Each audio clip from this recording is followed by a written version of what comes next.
told you there was an organization that wants to be put out of business, you heard that right. We're at the Center for Child Protection, and they help abused children. So they would love it if they never had another bit of work to do. But until then, they're committed to creating a safe space for children to tell their stories and begin healing. I'm Nicole Cooper, your host for the American Dream TV, and let's go check out the center.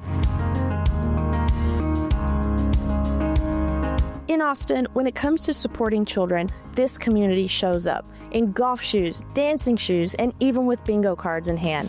Today, we're inside the Center for Child Protection to see how every event, every laugh, and every dollar raised makes a life-changing difference.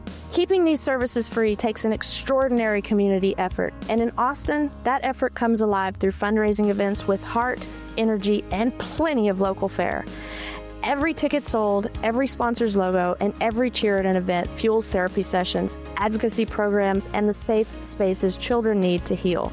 And if there's one thing this organization knows how to do, it's throw a party with a purpose.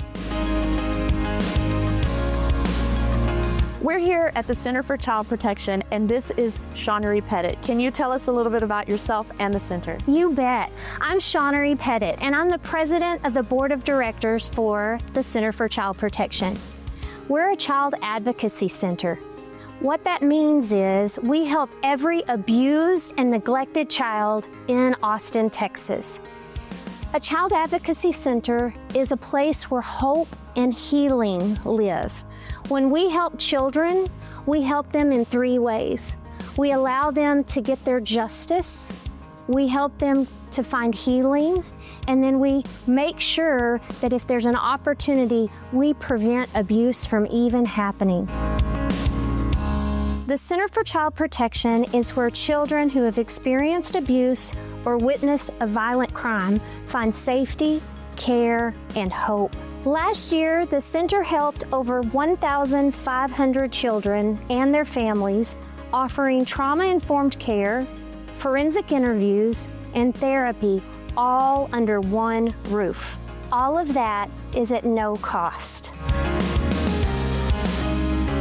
We're here in the kids' closet with Shonnery. Can you tell us what we're looking at right now? Absolutely, I can. It's one of my favorite places at the Center for Child Protection. As you can see, there are shelves filled with amazing things like shoes, clothes, games, and behind you is hair care essentials and just vanity things for whenever we're getting ready in the bathroom. The thing that I love about this room is community gave every bit of what you see behind us for our children whenever they're in need. So if you can imagine a CPS worker comes to the center and they're thinking, gosh, our kids need a game or a hair care kit or maybe some different clothes. All of these clothes are new and available for the CPS workers to come and pick out something for our children. It's the ultimate care for our kids.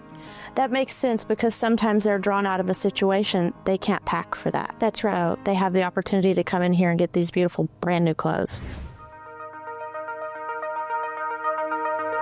So tell us what this forensic interview even is. Okay, so when a child is abused and it's reported through CPS, the children come here to do their forensic interview or to tell their story. It's a unique skill because, as you can imagine, a 0 to 5-year-old can give you some information that a 5 to a 10-year-old could give you even more information, a 10 through, and so on and so forth. So the stages of childhood really do matter, and having the skill set to know the right questions allows our forensic interviewers to tell the story of those children. So whenever it goes into court, the prosecution is able to utilize the true story of what happened to that child.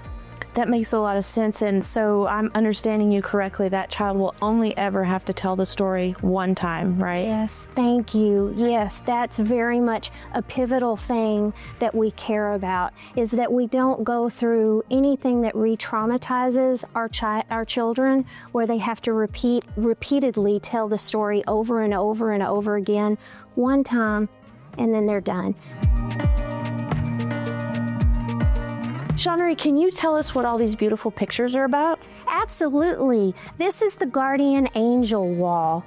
It represents a community that cares. Each of the families that you see behind us have committed to giving a gift of $1,000 over 3 years. Every single child walks through this spot and they see the amount of people and the community love supporting them.